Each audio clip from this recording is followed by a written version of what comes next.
আজকের ভিডিওতে আমরা কথা বলবো কলকাতা টেক এবং আইটি সেক্টর নিয়ে। অনেকে বলে কলকাতা একটা ডেড সিটি, কিন্তু সেটা কি সত্যি? আমরা সহজ ভাষায় দেখব শেষ 3 বছরের বৃদ্ধি, জিসিসি কোম্পানিগুলো আসছে কিনা, সেমিকন্ডাক্টরে কি হচ্ছে, অন্য শহরের সাথে তুলনা, ভবিষ্যতের সম্ভাবনা, সরকারের পলিসির সমস্যা, নতুন কোম্পানি, চাকরি এবং অফিস স্পেসের খবর। সব তথ্য সাম্প্রতিক রিপোর্ট থেকে নেওয়া, যেমন Cushman and Wakefield, Times of India, Economic Times ইত্যাদি। তাহলে চলুন শুরু করি।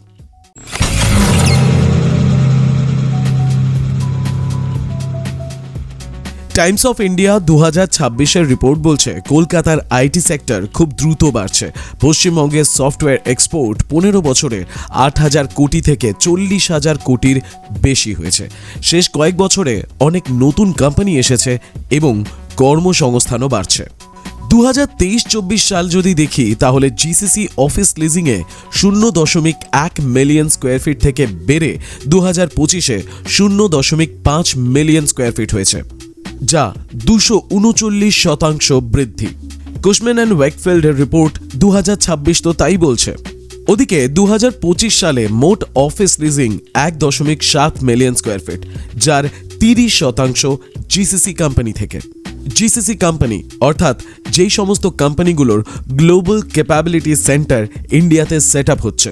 বিভিন্ন রিপোর্ট থেকে জানা যাচ্ছে যে এই মুহূর্তে প্রায় 2.6 লক্ষ মানুষ আইটিতে কাজ করে এবং এই তিলোত্তমার বুকেই নতুন প্রজেক্ট থেকে আরও হাজার হাজার কর্মসংস্থান তৈরি হচ্ছে। টাইমস অফ ইন্ডিয়া একটি আর্টিকেলে বলছে কলকাতা এখন ট্যালেন্ট এবং কম খরচের জন্য আকর্ষণীয় হয়ে উঠছে। কিন্তু এই যে কলকাতা একটা চিপ সিটি বা কম খরচে সব হয়ে যায়, এটা কি করে দূর করা যায় সে বিষয়ে যদি কোনো আইডিয়া থাকে নিশ্চয়ই কমেন্টে জানাবেন। তাহলে এবার প্রশ্ন উঠবে, কলকাতায় কি জিসিসি কোম্পানিগুলো আসছে?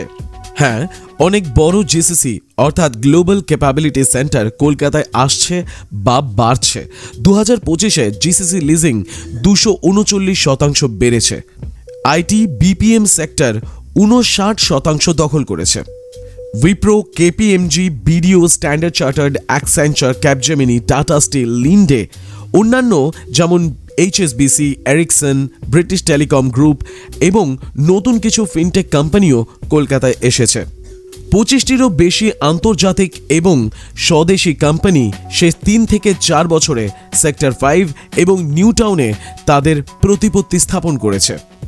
ইউআই এর রিপোর্ট বলছে কলকাতার ট্যালেন্ট পুল এখন এআই এবং ডেটা ড্রিভেন কাজের জন্য বেশ ভালো। কলকাতা এখন ইস্টার্ন ইন্ডিয়ার জিসিসি হাব হয়ে উঠছে। এদিকে যদি সেমিকন্ডাক্টর সেক্টর দেখা হয়, তাহলে কলকাতার অবস্থানটা কোথায়? কলকাতা এখন নতুন করে শুরু করছে। গ্লোবাল ফাউন্ড্রিজ, বড় সেমিকন্ডাক্টর কোম্পানি সল্টলেকে ফ্যাব লেজ ডিজাইন এবং টেস্টিং সেন্টার খুলেছে। এদিকে রাজ্য সরকার সেমিকন্ডাক্টর পলিসি আনার কথা বলছে। শেষ কয়েক বছরে কয়েকটা চিপ ডিজাইন প্রজেক্ট হয়েছে। বেঙ্গল সিলিকন ভ্যালিতে এআই এবং ডেটা সেন্টারে ফোকাস করা হচ্ছে, যেটা ভবিষ্যতে আরও বড় হওয়ার সম্ভাবনা রয়েছে। এবার এখানেই আসে, এত ভালো ভালো কথা শোনার পরে অন্যান্য শহরের সাথে তুলনা করলে কোন জায়গায় দাঁড়াই আমরা? কলকাতা বড় হচ্ছে, কিন্তু বেঙ্গালুরু, হায়দ্রাবাদ, চেন্নাই, পুনের থেকে এখনও পিছিয়ে। যদি কর্মসংস্থানের কথা বলা হয়, তাহলে বেঙ্গালুরুতে 15 লক্ষ কর্মসংস্থান হয়েছে, হায়দ্রাবাদে 9 লক্ষ, চেন্নাইতে 8.5 লক্ষ, পুনেতে 8 লক্ষ, কিন্তু কলকাতায় 2.6 লক্ষ। কিন্তু এই গ্রোথটা বেশ কনস্ট্যান্ট, এটাই পজিটিভ। যদিও কলকাতার মতন শহরের অনেক আগে আরও এগিয়ে যাওয়ার কথা ছিল, আর এই কারণেই হয়তো হায়দ্রাবাদ, বেঙ্গালুরু, চেন্নাই, পুনে এই সমস্ত জায়গার মতন কলকাতা আকর্ষণীয় হয়ে উঠতে পারছে না। কারণ ট্যালেন্টেড পুল বেস যদি কলকাতায় তৈরি হয় এবং নিজেদের অভ্যন্তরের চাহিদা মেটানোর পরে যদি বাইরে থেকে নতুন পুল হায়ার করা হয়, তাহলে সেক্ষেত্রে একটা আকর্ষণীয় এনভায়রনমেন্ট তৈরি হয়। কারণ এই পৃথিবীতে মধ্যবিত্তের সংখ্যা সব থেকে বেশি, আর মধ্যবিত্তের কাছে সব থেকে প্রিয় সিকিউরিটি। আর সেই সিকিউরিটির ওপরই ভিত্তি করে তৈরি হয় আকর্ষণ, যার ফলে রিয়েল এস্টেট এবং বিজনেসে আরও গ্রোথ আসে। কারণ ট্যালেন্টেড জনসংখ্যা এবং আপমার্কেট জনসংখ্যার গ্রোথ আসলেই কলকাতা হয়ে উঠবে আরও গ্লোরিয়াস। আর এখানেও স্যালারির একটা বড় ভূমিকা রয়েছে। ধরা যাক সফটওয়্যার ইঞ্জিনিয়ারের স্যালারির ব্যাপারে যদি কথা বলি, বেঙ্গালুরুতে 33 থেকে 35 লক্ষ বছরে, হায়দ্রাবাদে 30 লক্ষ বছরে, পুনে এবং চেন্নাইতে 18 থেকে 19 লক্ষ বছরে, কিন্তু কলকাতায় সেই স্যালারি হয়ে দাঁড়ায় 5 থেকে 11 লক্ষ। কিন্তু মাথায় রাখতে হবে কলকাতায় লিভিং কস্টও কিন্তু অন্যান্য শহরের তুলনায় অনেকটা কম। তাহলে কি সেই লিভিং কস্টটাকে আরো বাড়ানো উচিত? মানে হঠাৎ করে সবকিছুর দাম বাড়িয়ে দিয়ে মানুষকে নেস্তনাবুদ যদি করা হয়, তাহলে কি মানুষ ডিমান্ড করবে আরো বেশি স্যালারির? আর স্যালারি বেশি মানেই আরো বেশি আকর্ষণ, বেশি বাড়ি ভাড়া, বেশি গাড়ি ভাড়া, মানে ওয়েলদি হতে যা যা লাগে আর কি। এই বিষয়ে আমার মতামতের অতটা দাম নেই, আমি বিষয়টা আপনাদের সামনে তুলে ধরলাম। আপনি আপনার মতামত জানান প্লিজ কমেন্টে। যদি গ্লোবাল ক্যাপাবিলিটি সেন্টারের যে গ্রোথ রয়েছে সেইটা দেখা হয় কলকাতার ক্ষেত্রে, যেমন 239%, 2025-এর রিপোর্ট তাই বলছে। অন্যান্য শহরের ক্ষেত্রে কিন্তু 8 থেকে 10% মতন। এর থেকে বোঝা যাচ্ছে যে আমাদেরকে বেশি দৌড়তে হচ্ছে এবং বেশি দৌড়চ্ছিও।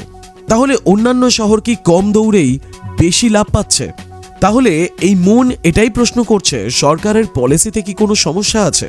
পশ্চিমবঙ্গে ভালো পলিসি আছে, যেমন ডেটা সেন্টারের 100% ট্যাক্স ছাড়, নতুন জিসিসি পলিসি আসছে, কিন্তু সমস্যাও আছে। 2011 থেকে 2025 পর্যন্ত 6,688টির মতন কোম্পানি অন্য রাজ্যে চলে গেছে, যেটা এমসি এর ডেটা।